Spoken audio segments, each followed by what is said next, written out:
Assalamu alaikum students. Welcome to another video and welcome to the channel Learning Hub Math.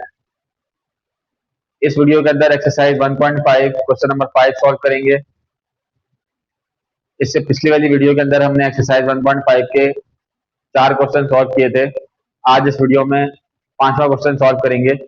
ये question paper के हवाले से भी important है क्योंकि पेपर में ये क्वेश्चन कभी कभार जो है वो पूछ लिया जाता है। इस क्वेश्चन में से ये वाला क्वेश्चन जो है वो इम्पोर्टेंट है। ये वाला क्वेश्चन पेपर में शॉर्ट क्वेश्चन आंसर में कभी कभार आ रहा होता है। सही है, तो आपने इस क्वेश्चन को अच्छी तरह समझना है। और ये बाकी सारे क्वेश्चन जो है ये एमसीक्यूज में आ सकते हैं, ये छोटे छोटे क्वेश्चन जो है, लेकिन ये वाला क्वेश्चन जो है ये शॉर्ट क्वेश्चन में आ रहा होता है। तो क्वेश्चन में क्या कहा गया है? क्वेश्चन में कहा गया find the values of X and Y. हमें एक्स और वाई की वैल्यू निकालनी है। सही है, नीचे क्वेश्चन दिए हुए, इन क्वेश्चन में एक्स और वाई हमें हर क्वेश्चन में नजर आ रहा है। हमें किस तरह एक्स और वाई की वैल्यू निकालनी है तो अभी देख लेते हैं। चलते हैं पहले क्वेश्चन की तरफ।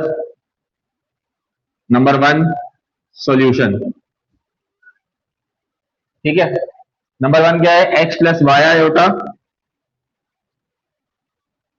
Is equal to -5 plus 5 iota. X plus Y iota is equal to -5 plus 5 iota. इन सारे क्वेश्चंस को एक ही तरीके से सॉल्व करना है। वो तरीका क्या है? वो तरीका ये है कि हम जैसा कि कल डिस्कस किया था कि रियल पार्ट होता है एक और एक इमेजिनरी पार्ट होता है। कॉम्प्लेक्स नंबर अगर इस तरह का लिखा हुआ है तो हम क्या करेंगे? रियल पार्ट को रियल पार्ट के इक्वल लेके सॉल्व करेंगे और इमेजिनरी पार्ट को इमेजिनरी पार्ट लेके सॉल्व करेंगे। रियल पार्ट को रियल पार्ट के इक्वल लेंगे, इमेजिनरी पार्ट को इमेजिनरी पार्ट के इक्वल लेंगे और एक्स और वाई की वैल्यू निकालने की कोशिश करेंगे। ठीक है, अब हम यहाँ देखें अगर तो यहाँ पे रियल पार्ट है एक्स और यहाँ पे रियल पार्ट है -5, इन दोनों के साथ आयोटा नहीं है। सही है, तो ये रियल पार्ट है। अब ये पूरा कॉम्प्लेक्स नंबर है, इस पूरे कॉम्प्लेक्स नंबर के बराबर है, इसलिए हम इस रियल पार्ट को इस रियल पार्ट के बराबर लिख सकते हैं। तो हम यहाँ लिखेंगे एक्स इज इक्वल टू -5। बीच में आप छोटी सी लकीर बना दें या और लिख दें। y इज इक्वल टू, ये इसका इमेजिनरी पार्ट y है, आयोटा लिखते नहीं है, इसका इमेजिनरी पार्ट 5 है तो इसको हमने 5 लिख दिया, प्लस लगाने की जरूरत नहीं। अब ये फर्दर सॉल्व भी नहीं हो रहा क्योंकि यहाँ पर x की वैल्यू -5 आ गई, आगे सॉल्व नहीं हो सकता। x की वैल्यू निकल आई, y की वैल्यू भी बगैर सॉल्व किए निकल आई, मतलब आगे हमें फर्दर सॉल्व करने की जरूरत ही नहीं पड़ी। बस रियल पार्ट को रियल पार्ट के इक्वल लिया तो ये जवाब आ गया, इमेजिनरी पार्ट को इमेजिनरी पार्ट के इक्वल लिया तो ये जवाब आ गया। तो यहाँ पर x और y के जवाब आ गए -5 और 5। इसी तरह क्वेश्चन नंबर 2 सॉल्व करेंगे। क्वेश्चन नंबर 2 है X square plus iota Y square, X square plus iota Y square is equal to 16/9 प्लस 9/25। सही है, तो इसका रियल पार्ट है एक्स स्क्वायर, मैंने लिखा है X square is equal to का निशान बनाना है और इसका रियल पार्ट लिख देना है 16/9। बीच में आप लकीर बना दें छोटी सी। इसका इमेजिनरी पार्ट है Y square is equal to, इसका इमेजिनरी पार्ट है 9/25। साइन दोनों के प्लस थे इसलिए हमने इनके साथ साइन नहीं लगाया, प्लस लगाते हैं। अब हमें एक्स की वैल्यू चाहिए, यहाँ पे लिखा हुआ एक्स स्क्वायर, तो जब भी किसी नंबर के ऊपर स्क्वायर हो और उसका स्क्वायर रिमूव करना हो तो हम लिख लेते हैं taking square root on both sides. X square का ऐसे स्क्वायर रूट बना देंगे, जब इधर स्क्वायर रूट लिया तो फिर इधर भी लेना पड़ेगा, इसलिए हम लिखते हैं बोथ साइड्स। और जब स्क्वायर रूट लेते हैं तो यहाँ पे प्लस माइनस भी लगाते हैं। सही है, तो ये स्क्वायर से रूट कैंसिल हो जाएगा, यहाँ बच जाएगा एक्स। 16 का स्क्वायर रूट आप कैलकुलेटर में निकालेंगे तो 4 आ जाएगा, 9 का स्क्वायर रूट कैलकुलेटर में निकालेंगे तो 3 आ जाएगा। अब इसके ऊपर स्क्वायर रूट खत्म हो गया, प्लस माइनस लगा रहेगा, तो एक्स की दो वैल्यू आएंगे यहाँ पे, एक आएगी +4/3 और एक आएगी -4/3। सही है, एक्स की वैल्यूज आ गई। अब वाई की वैल्यू निकालनी है, यहाँ पर वाई के ऊपर भी स्क्वायर है तो आप लिख देंगे taking square root on both sides. Y square का square root is equal to 9/25 का स्क्वायर रूट प्लस माइनस। सही है, स्क्वायर से रूट कैंसिल होगा, यहाँ बच जाएगा वाई 9 का स्क्वायर रूट 3 होता है, 25 का स्क्वायर रूट 5 होता है, प्लस माइनस लगा देंगे। तो यहाँ पर इस सवाल के अंदर x की भी दो वैल्यूज आ रही है और y की भी दो वैल्यूज आ रही है। आप चाहें तो इसको ऐसे सॉल्यूशन सेट में लिख सकते हैं, प्लस माइनस 4/3 प्लस माइनस 3/5। ये आपका जवाब है। उसके बाद नेक्स्ट क्वेश्चन पे मूव कर जाते हैं। क्वेश्चन नंबर 3 है Y square plus x/3 iota is equal to 121 minus 9/5 iota.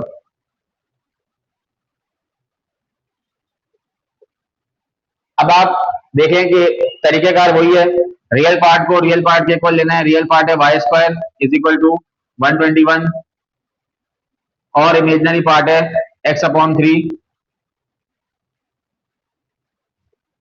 Is equal to minus 9/5 iota नहीं लिखना।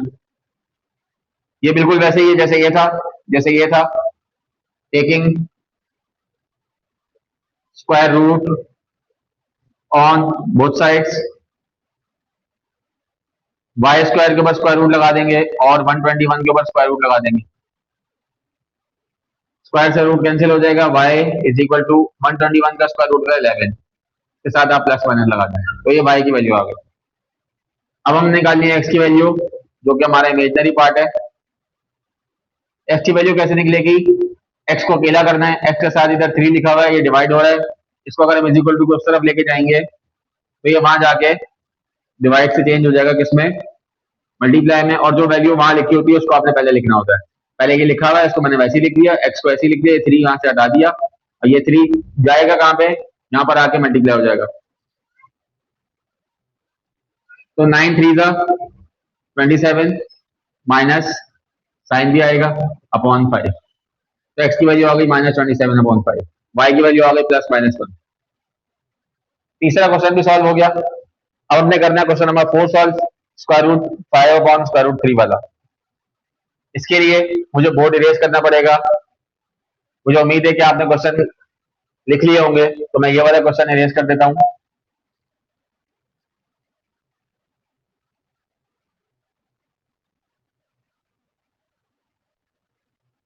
और मैं यहाँ क्वेश्चन कॉपी कर लेता हूँ। √5/3 x minus 3/√2 y iota is equal to 6√3/√2 plus 2√2/9 iota. ये क्वेश्चन थोड़ा सॉल्यूशन में डिफिकल्ट है, इसलिए आपने अच्छी तरह समझना है इसको। इसका रियल पार्ट है square root 5/3 x is equal to, यहां से रियल पार्ट है 6√3/√2। बीच में आपने लकीर बना देनी है जैसे हम बाकी सवालों में बनाते आए हैं। इधर से इमेजिनरी पार्ट है -3/√2 y इज इक्वल टू 2√2/9। सही है, समझ में आ रहा है बच्चों। अब हम क्या करेंगे, इधर से x को अकेला करना है, तो x के साथ जो ये नंबर लिखे हुए हैं इनको हम यहाँ से हटा देंगे, तो हम यहाँ पे खाली x लिख देंगे। फिर ये जो वैल्यू लिखी हुई है इसको ऐसे ही रहने देंगे। अब जो वैल्यू यहाँ से वहां जाएगी तो इसका क्या होगा, ये देखेंगे कि ये स्क्वायर रूट 5 इसके साथ क्या हो रहा है, ये स्क्वायर रूट 5 x के साथ मल्टीप्लाई हो रहा है और 3x के साथ डिवाइड हो रहा है, तो ये वहां जाके 3 मल्टीप्लाई हो जाएगा और स्क्वायर रूट 5 डिवाइड हो जाएगा। या यूं समझ लें कि ये वैल्यू वहां जाके रेसिप्रोकल हो जाएगी, उल्टी हो जाएगी। ठीक है, न्यूमरेटर डिनोमिनेटर बन जाएगा और डिनोमिनेटर न्यूमरेटर बन जाएगा। सही है, और ये वैल्यू अपनी जगह पे रहेगी। अब क्या होगा, अगर तो कुछ कैंसिल हो रहा है क्रॉस में और ऊपर नीचे तो कैंसिल कर देंगे, अदरवाइज हम सामने सामने मल्टीप्लाई कर देंगे, इसको इसके साथ और इसको इसके साथ। जब मैं 6√3 को 3 से मल्टीप्लाई करूंगा तो 3 6 18√3 हो जाएगा अपॉन, जब मैं स्क्वायर रूट 2 को स्क्वायर रूट 5 से मल्टीप्लाई करूंगा तो दोनों स्क्वायर रूट के अंदर हैं, तो स्क्वायर रूट के अंदर एक ही स्क्वायर रूट के अंदर आ जाएंगे, 2 5 10। सही है, अब उसूलन तो ये सॉल्व हो गया, लेकिन जब भी स्क्वायर रूट जो है वो हमारे पास ऐसे फ्रैक्शन में नीचे आ जाता है ना, जब डिनोमिनेटर में स्क्वायर रूट वाली वैल्यू आ जाती है तो हम उसको फर्दर सॉल्व करते हैं और सिंप्लीफाई हो रहा होता है। इस सिंप्लीफिकेशन को हम बोलते हैं रैशनलाइज। रैशनलाइज में क्या करते हैं, रैशनलाइज में हम ये करते हैं कि multiply and divided by square root 10। जो स्क्वायर रूट नीचे आ रहा है उसको आप मल्टीप्लाई और डिवाइड करा देंगे इस पूरी वैल्यू के साथ, ताकि ये नीचे जो स्क्वायर रूट वाली वैल्यू है ये खत्म हो सके। तो ये तभी खत्म हो पाएगी जब ये इसके साथ नीचे एक और इस तरह का नंबर आएगा, तो हम उसको सॉल्व करेंगे तो आप देखिएगा स्क्वायर रूट खत्म हो जाएगा नीचे से। ठीक है, ये वाला क्वेश्चन मैं मिटा रहा हूं। अब जो मैंने लिखा है इंग्लिश में multiply divided by square root 10, वो मैं यहाँ लिखूंगा 18√3 upon root 10 multiply square root 10। ये हो गया मल्टीप्लाई और ये हो गया डिवाइड। रैशनलाइज करने से क्या होगा, ये जो स्क्वायर रूट के डिनोमिनेटर में स्क्वायर रूट वाली वैल्यू आ रही है ये खत्म हो जाएगी, नॉर्मल वैल्यू आ जाएगी बगैर स्क्वायर रूट वाली। कैसे होगी, अब देखेंगे 18 है, इसको इसके साथ मल्टीप्लाई करना है 18√3 को 10 के साथ, वो भी स्क्वायर रूट के अंदर है। तो 18 जब स्क्वायर रूट के बाहर है तो 18 ऐसे ही रहेगा, क्योंकि 18 इसके साथ स्क्वायर रूट बाहर कुछ नहीं है, तो 1 है 18 1 18। स्क्वायर रूट 3 और स्क्वायर रूट 10 मल्टीप्लाई हो जाएंगे square root 30, 3 10 30 upon square root 10, square root 10 multiply होंगे तो ये हो जाएगा 100 स्क्वायर रूट। कैसे, 10 10 100। अब इसको, अभी तो ये खत्म नहीं हुआ, लेकिन आप देखेंगे कि ये 100 का स्क्वायर रूट हम निकाल सकते हैं। 100 का स्क्वायर रूट क्या निकलता है, कैलकुलेटर में 10 आ जाएगा, स्क्वायर रूट खत्म हो जाएगा। हमने यही करना था इसलिए हमने ये रैशनलाइज किया। सही है, अगर आप यहीं पे इसको छोड़ देंगे तो आपका ये वाला सोल्यूशन नहीं हो पाएगा और आपको फिर नंबर जो है वो पूरे नहीं मिलेंगे। ठीक है, क्योंकि चेकर ये बोलेगा कि भाई ये सवाल जो है वो और सिंप्लीफाई हो सकता था, बच्चे ने किया नहीं है, इसलिए आपको नंबर जो है वो अपने हिसाब से काट के दे देगा। तो आप, बेहतर ये है कि जब स्क्वायर रूट में नीचे डिनोमिनेटर आ जाएगा तो आप उसको बहुत सिंप्लीफाई करने की कोशिश करेंगे इसी तरीके से। अब देखें, थोड़ा सा और सिंप्लीफाई हो रही है क्योंकि 18 और 30 के बीच में कोई साइन नहीं है। 10 और 18 आपस में कट सकते हैं, 2 5 10, 2 9 18। तो इसका फाइनल जवाब आ रहा है 9√30 अपॉन 5। इससे आगे ये और सिंप्लीफाई नहीं हो पाएगा, तो एक्स का जवाब आ गया 9√30 अपॉन 5। अब हम आ जाते हैं इस वाले सवाल की तरफ, इस वाले पार्ट की तरफ जिसमें इमेजनरी पार्ट को हमने इमेजनरी पार्ट के इक्वल किया था। यहाँ पर भी आप y को अकेला कर दें, 2√2 अपॉन 9 ऐसी रहने दें। अब ये जो वैल्यू उठ के वहां जाएगी, तो जैसे ये वाली वैल्यू रेसिप्रोकल हुई थी, ऐसे इसको भी रेसिप्रोकल करते हैं। 2√2 नीचे, इसको आपने ऊपर लिख दिया, और 3 ऊपर था, इसको नीचे लिख दिया, माइनस का साइन आप बीच में लगा दें, कोई इशू नहीं है। अब जब आप इसको इससे मल्टीप्लाई करेंगे तो ये हो जाएगा 2√2 से मल्टीप्लाई हो गया 4 हो जाएगा, 2 2 4 स्क्वायर रूट के अंदर आ जाएगा, ये 2 ऐसे ही आ गया, माइनस साइन आप यहाँ लगा दें, 9 3 27। थोड़ा सा और सिंप्लीफाई हो सकता है, ये -2 ऐसे ही रहेगा, स्क्वायर रूट 2 का, स्क्वायर रूट 4 का जवाब आएगा 2। अब ये 2 और ये 2 मल्टीप्लाई हो रहे, तो आप बीच में मल्टीप्लाई का निशान लगा दें, और 27, क्योंकि ये दोनों ही मल्टीप्लाई हो रहे थे। 2 2 4 -4 अपॉन 27। तो ये आ गया आपका y का जवाब -4 अपॉन 27। इसको हमें रैशनलाइज करने की जरूरत नहीं, क्योंकि नीचे जो है वो स्क्वायर रूट वाली वैल्यू नहीं आ रही। ये वाला, इसका जवाब आ रहा है 9√30 अपॉन 5। ये वाला आ रहा है y इक्वल टू -4 अपॉन 27। सही है, इसको आप सोल्यूशन सेट में लिखना चाहें तो वो लिख देंगे 9√30 upon 5 comma -4 upon 27। Solution set में हमेशा पहले x की वैल्यू आएगी, फिर y की वैल्यू आ जाएगी।